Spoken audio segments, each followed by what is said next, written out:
Hello, everybody, and welcome back to the NidS Show. I'm your host, Nidhi Setia, and we are on a journey from loneliness to light. Ever find yourself questioning your achievements or feeling like a fraud despite all your successes? You're not alone, my friend. Many of us face this silent battle daily, undermining our confidence and potential. But fear not, help is at hand. Joining us today is an extraordinary guest who understands this struggle firsthand, a leader who found true success not in technology but in empowering people. After over 20 years in IT, he learned under renowned experts like John C. Maxwell and Dr. Joseph McClendon III and transformed himself from a software developer into a developer of people. Now, as CEO of his own training company, he guides individuals and organizations to excel beyond their doubts and challenges. So get ready to capture insights that will help you stand in your true power and embrace your achievements. Let's break the chains of imposter syndrome together. Please welcome inspiring Michael J. Pop Jr. Hello, Michael. Hello, Nidhi. How are you, my friend? I'm very good. Thank you for coming on the show today. I'm so excited. Happy to be here. And I love So, the topic too. I yeah, absolutely love the topic. and I got to know about this, let's say a few months ago, and of course, everybody struggles with it, but it's not very common. So let's start with it. What is imposter syndrome? Yeah, so you're right. So a lot of people deal with it, imposter syndrome, but most people don't really know what it is. And there's various different definitions. So I don't have the official definition, but what imposter syndrome means to me is me looking at myself and really not seeing my full potential and really doubting my ability to do certain things. And I know I dealt with imposter syndrome for years before I actually had a formal definition of it. So, do you have like a personal story? How did you discover about it? Yeah, so like I said, I experienced it all throughout my life. And a lot of times for me, it was me saying no to things that I really should have said.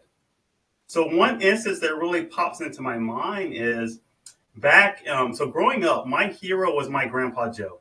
Absolutely loved my grandpa. I spent a lot of time with my grandpa, father figure to me. And I remember shortly after he passed away, I was at his funeral, Nitty, sitting on the front row of his funeral, tear-filled eyes, and they asked people to come up and share some thoughts about Grandpa Joe. And I remember one of my cousins leaned over and said, "Hey, little Mike, are you going to go up and speak about Grandpa Joe?" And I really wanted to. In my heart, I wanted to tell everyone how wonderful he was. However, I let fear of speaking in front of others or fear of what other people would say keep me paralyzed in my seat. And I dealt with that regret for so many years. So that was one case of it. But like I said, I've had many cases of imposter syndrome, and it's very, very common. So, was it only with public speaking, or you also struggle with, for instance, writing a letter or a note to someone?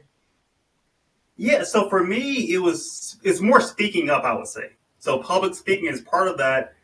I also dealt with it early on in my corporate career. I would sit in meetings, Nitty, and they would state a problem, and I knew the answer. Like I would immediately figure out the problem because I'm a great problem solver. But I doubted myself. I was like, "Oh, I figured it out too soon. Someone else knows the answer. If I say this answer, I'm going to be wrong, or I'm going to sound dumb. I'm probably missing something." And so I would stay silent. Hmm. And whether that was in writing an email to reply back to an answer, I would never be the first one to do that. I would wait to see what others had to say. And it really helped me back in my career and in life in general. And look at you now. Well, I had to learn how to work through it. So, how did this transformation came about? Yeah, so for me, I'll say back in 1997, I found like I was at a point where I was speaking with one of my managers, and he said, "Hey, Michael, we see great potential in you. You have great leadership opportunities." He said, "You see yourself being a leader on our team." And I thought about it, and my desire was to say yes, but I just said no because I was like, I didn't think I was qualified to be a leader. So I said no, I didn't want to go that route. But I remember I ran into an entrepreneur named Percy. Percy was full of confidence and charisma. And I remember asking him, I said, "Percy, how are you to be so confident with dealing with people? People respect you." And he kind of grinned and he said, Michael, if I loan you a book, will you read it? And I quickly said yes. However, I had just graduated from college and reading was the furthest thing from my mind, especially the type of books he was talking about reading. So the book he gave me and I keep it on my desk, right? So the book he gave me was a copy of The Magic of Thinking Big. And I remember looking at it, and like I said, I had just graduated from college. I hadn't read a book from cover to cover in probably years. And so I just put it to the side. A couple of weeks later, Percy called me up and he said, hey, Michael, how's that book going? And I remember I gave him tons of excuses, Nidhi. And he said, he listened to my excuses and he said, hey, I tell you what, you think maybe you can handle one chapter in your busy schedule? I was like, oh, yeah, sure. I can find time to get one chapter. He said, go grab the book. And he told me to turn to chapter 2. So I turned to chapter 2, and chapter 2 is titled, Cure Yourself of Excuse-itis to Failure Disease.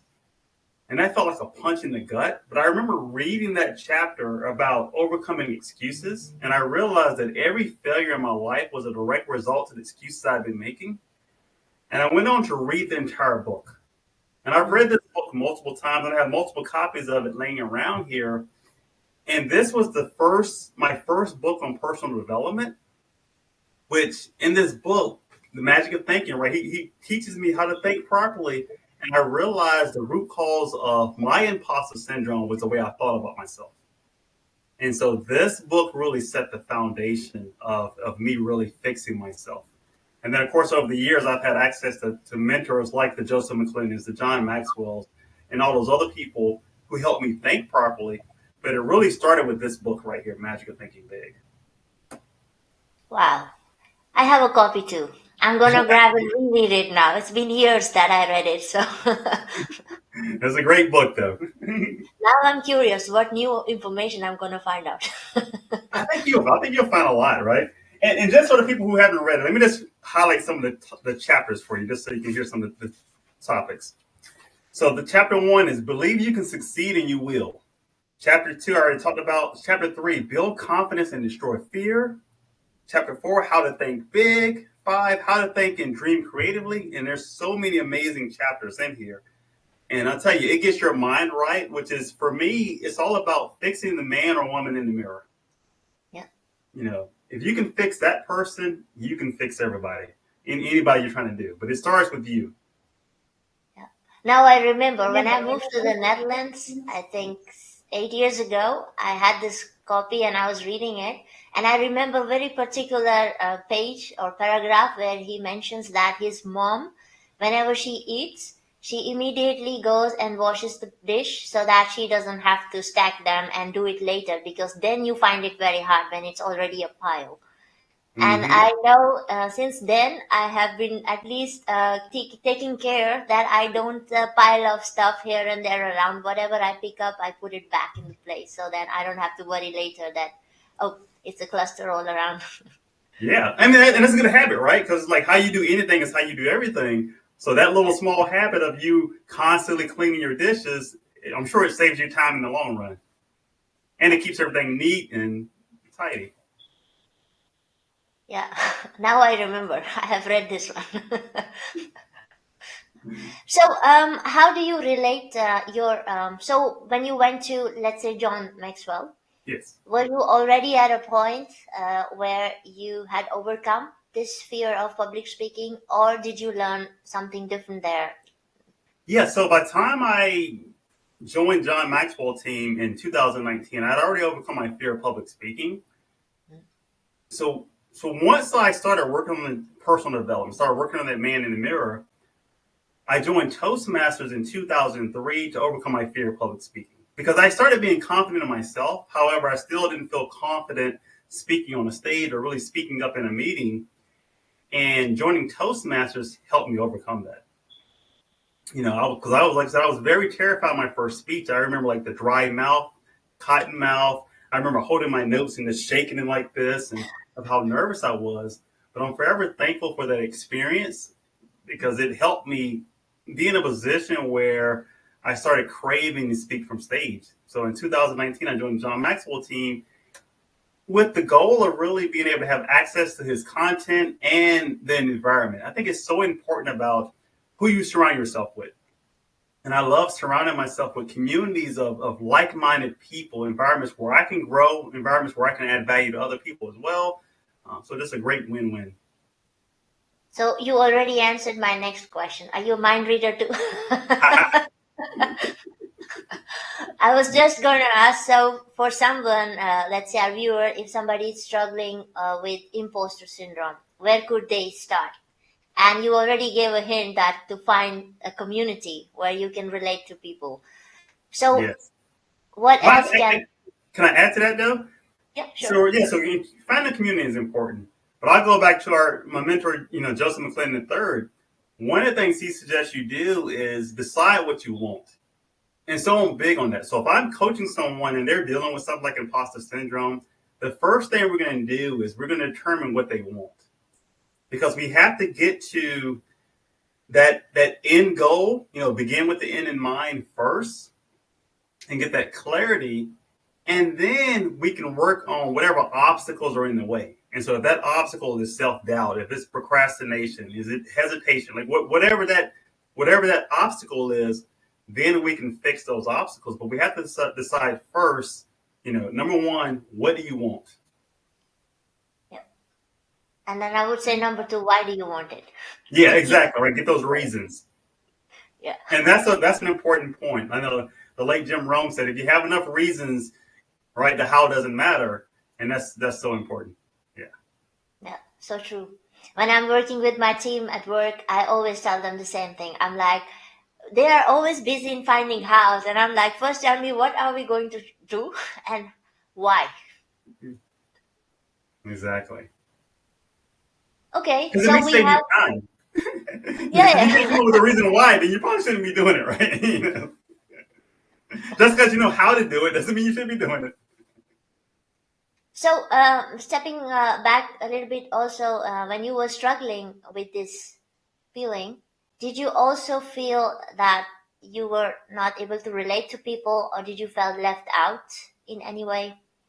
Absolutely. So when I was at a point in my life where I was really truly struggling with imposter syndrome, and so I say when it really hit me was in the early 20s. Because as a teenager, it doesn't matter as much.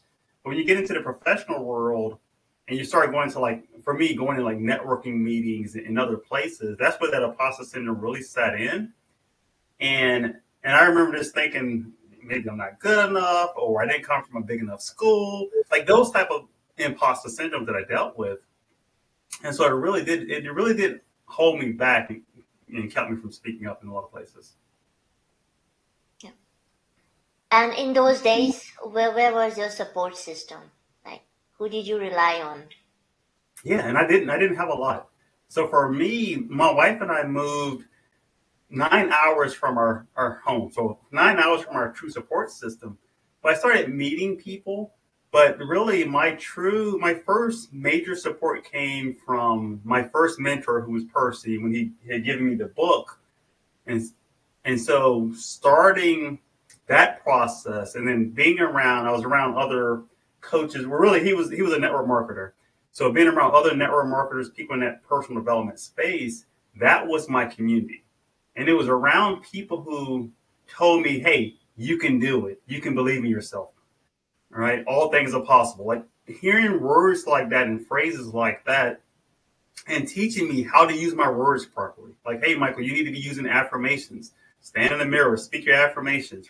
Wake up in the morning, speak your affirmations. Go to bed, speak your affirmations. Dream a little bit, right? So that was my community. It was other entrepreneurs who were more future focused as opposed to like thinking about the past and making excuses. Yeah.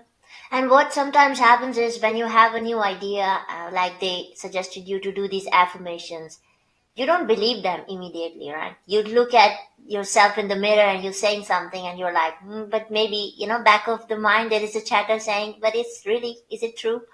So, did you have those feelings as well? Yes, absolutely. At first, I thought it was silly. Right? When I first started reading affirmations, I look in the mirror and say, Michael, you're amazing. You can do it. Right? You're going to be able to accomplish XYZ goal. And you're right. I didn't believe it at first. However, after doing it over and over, saying it multiple times, and especially times where maybe it was I needed to make a phone call, or I needed to ask for some help, and the little voice in my mind became those affirmations that I was saying. Hey, Michael, you can do it. You're going to do an amazing job. And so I would hear that voice in my head because I repeated it so many times that I started believing it. And then I started expecting it. And so I'm at a point now where I'm not surprised. When someone reaches out to me today and they say, hey, Michael, we'd love to have you speak for our event at XYZ, I'm no longer surprised. I'm thankful, right? So full of gratitude. However, I'm just not surprised because that's part of my affirmations.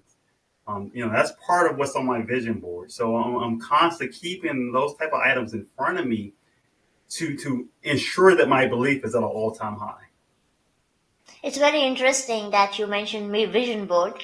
So, did you also have I remember putting a picture like that where you have a cat just looking in a mirror and there's a line.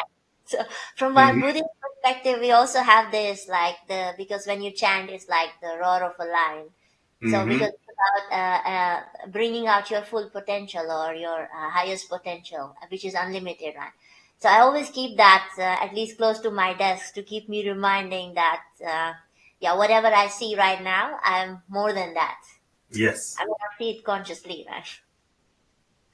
Yeah, that's so important. I know I've done some posts and some videos talking about that. But yeah, you gotta see yourself where you can be. Not where you are, not where you used to be, right? See yourself where you can be. It's so important. Yeah, it's a journey. Yes. But I'll tell you, it's worth it.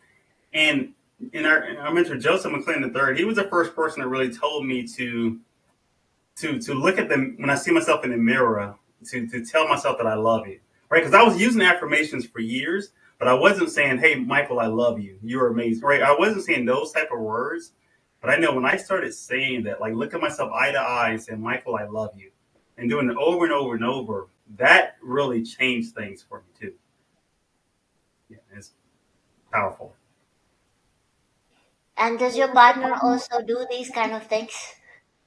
Not directly, but so my wife is great at using affirmations, and as a family, we do affirmations every day, and we do more spirit. Like we're all Christians, so we do more spiritual affirmations. And so my kids, even when they're 18, 16, and 12 now, but even when they were younger, we were doing these affirmations. So everybody would repeat them out loud. And they do that. We do that every single day. Every once in a while, we might miss if schedules don't allow it.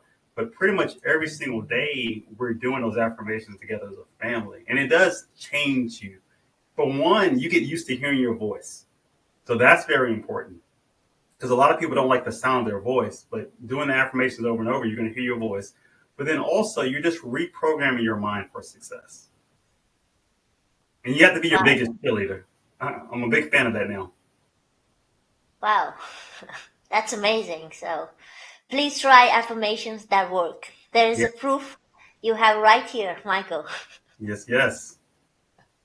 So, how would you explain from neuroencoding perspective how to deal with imposter syndrome? I know one of the technique we use is stop technique, but maybe in shorts, how can we get people to start doing something to help them?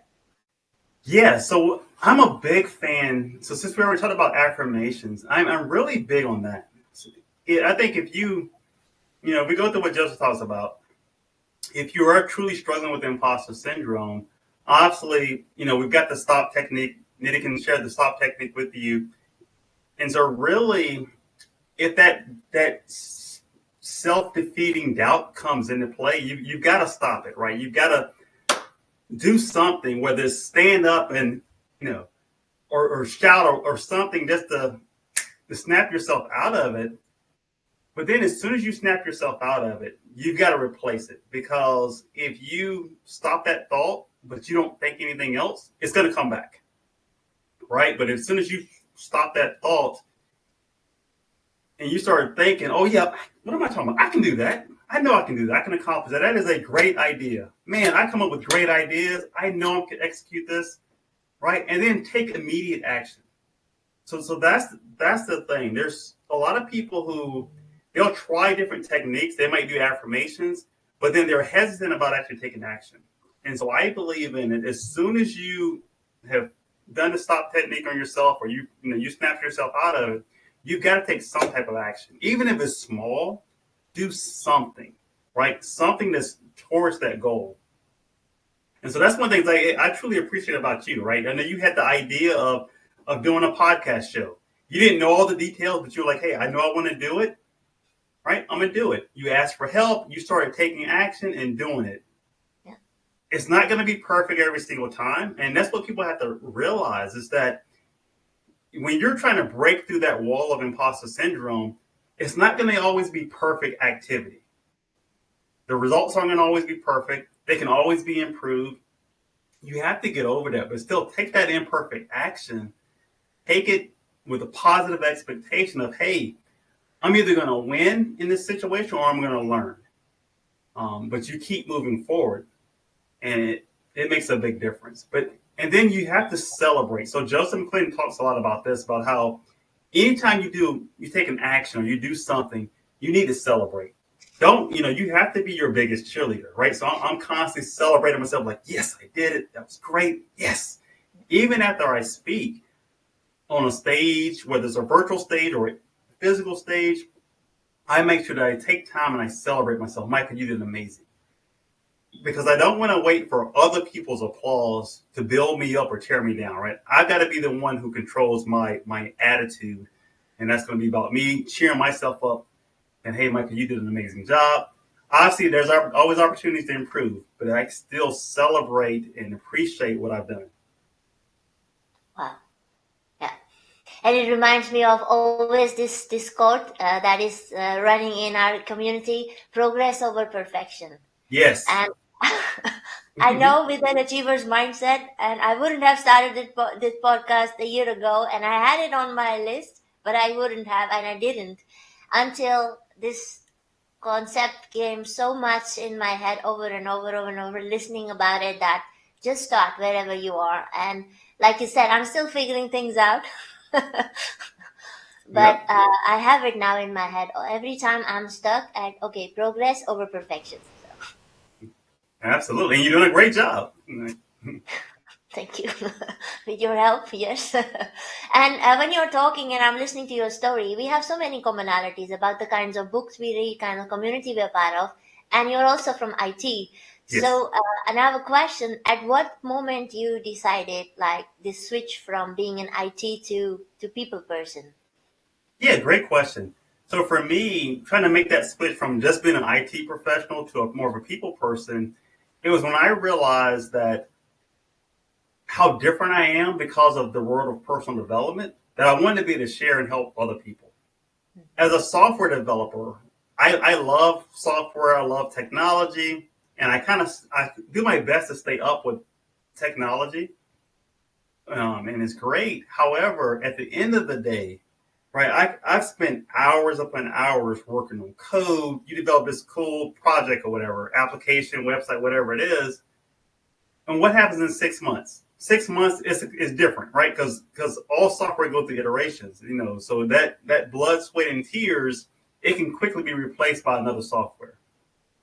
When you pour that type of energy into a person, helping them change themselves, it doesn't go away. Right? It just continues to be better. They continue to stack on. Like, they're not going to get a new version of themselves necessarily. They're just going to continue to get a better version of themselves. And so I love the impact I can make on an individual as opposed to just an application. I can relate to it. I started as well my career as a software developer. I was a coder. And at some point, I realized that once you have that encounter where you start interacting with people, and mine was also changing because as I moved towards personal development, I started to realize I like talking to people more than machines. Yeah. Yep. And that's an important skill set. And like most IT professionals, right? Most of us are natural introverts. I'm still an introvert. So majority of us are introverted. A lot of us deal with imposter syndrome and the nervousness around with people. A lot of us are labeled shy and quiet and all that. Yeah. So, Michael, in your experience, have you encountered any clients who are leaders, and how does this imposter syndrome manifest in leadership community? Wow, great question. So imposter syndrome affects everyone, even leaders, right? So even probably your manager, your leader, has probably dealt with imposter syndrome multiple occasions. And I'll tell you, so at every new level we go to, there is a risk of imposter syndrome. So just be mindful of that. And so for me, one case was I think back in the fall, I did a men's leadership group training that I was doing. I think we did a 12-week class, 12-week training, and we were talking to men from a lot of leaders from different industries. So managers, people who had multiple years of experience, and it was interesting hearing some of their imposter syndrome. And a lot of times it was just, hey, there's a new assignment, and maybe you're working with a new team, and you kind of feel unsure of yourself. Like, am I qualified to be around this team? Do I even know enough? Or are they going to kind of figure out that I don't know? And one of the things that I told them all, one of the big things was just admit when you don't know something. I think a lot of leaders are afraid to even tell their team members, their subordinates, right, that they don't know the answer to something, or that someone on their team may be smarter than them in a certain area. Like, that's okay, right? Take it. That's part of being a really good leader is recognizing the strength you have in your team and being able to say, hey, I don't have the answer to that, but I've got a guy on my team who's absolutely amazing. He's super smart. I'm going to let him answer that for us, right? I've been thankful that I've had leaders in my life who realized my talent in certain areas, and they knew, hey, I'm going to direct that question to Michael. He can answer it for you, or he can do that training for you. And it wasn't an ego thing, right? They didn't let their imposter syndrome stop them. They recognized where they needed help, and they allowed their team members to fill the gap, which is so important. Yep. And I think it also helps the people that are working with you to also recognize their talents. Yes, Usually software engineers, especially, they're working always behind the scene. So if there is a moment for them to shine, I mean, at least that's how I look at it from my perspective. That when I'm also in a leadership role and I have to answer a few things, but sometimes when I don't know, I just redirect it to my experts and I bring them in as well on the calls to sit together, listen in. It doesn't matter which level of call it is, because to me, it's like, again, like you said, accepting I don't know the answers to everything, and probably that's also not my role to know everything. exactly. And one of the things I like to do with teams is do some type of assessment, whether it's a DISC assessment or a DISC behavior assessment, or like a Street Fighters type of assessment, because it's so important to really realize to get a good understanding of what's all on your team. John Maxwell says you have to know yourself to grow yourself, right? That's part of the law of awareness. But it's so important to kind of know, okay, these are the skills that I have on my team, and really identify them so that way you can use them, and then everyone wins, right? The team performs better when people are in their strength zone, as opposed to if I have Sally over here doing something that kind of frustrates her because it's not her area of expertise, and she's struggling and somebody else is struggling. I'm like, if I just swap these two positions, they're both probably thrive in them because they're in their area of genius. Yeah, this reminds me, I always do once in 3 months or something an exercise with my team. I bring a question, what is your superpower? And Good. then they have to share with each other. And sometimes you just hear someone saying, I'm a good listener. So then I'm like, this is the person to go to when you need to vent Yeah, without judgment. exactly. Right, because they're always paying attention, right? Because you have people that are like that, and they feel better because they feel heard. Because they're like, oh yeah, she recognizes my strength, my superpower. Oh, that's good. Great. So thank you, Michael, for your time today. It's been very enlightening to understand this imposter syndrome even at greater length. And you were right, most of us struggle with it. We just don't have a term for it. And now this is out there. And I will be happy to share the link for DISC assessment and stuff like this. This is easy to get it done online, and you can also understand what kind of personality type you are. And based on that, it also helps you understand how you deal with people. Yes. Is there anything at the end that you would like to share? Some famous quote or anything that helps you deal with it? Yes, I just want to remind all your viewers to believe in yourself. At the end of the day, it doesn't matter what, right? It doesn't matter how your spouse feels about you. It doesn't matter how your kids feel about you, your coworkers, whoever. At the end of the day, what matters most, I believe, is how you see yourself. So do whatever you can to work on how you view the man or woman that you see in the mirror and truly believe in their ability, because you can do it. Thank you so much, Michael. You can do it. I can do it. Yes. So I hope to have another conversation with you real soon. And thank you for your time again. And not just today, but every time I have some technical questions. Until next time, take care, Michael. Take care, Nidhi. Take care.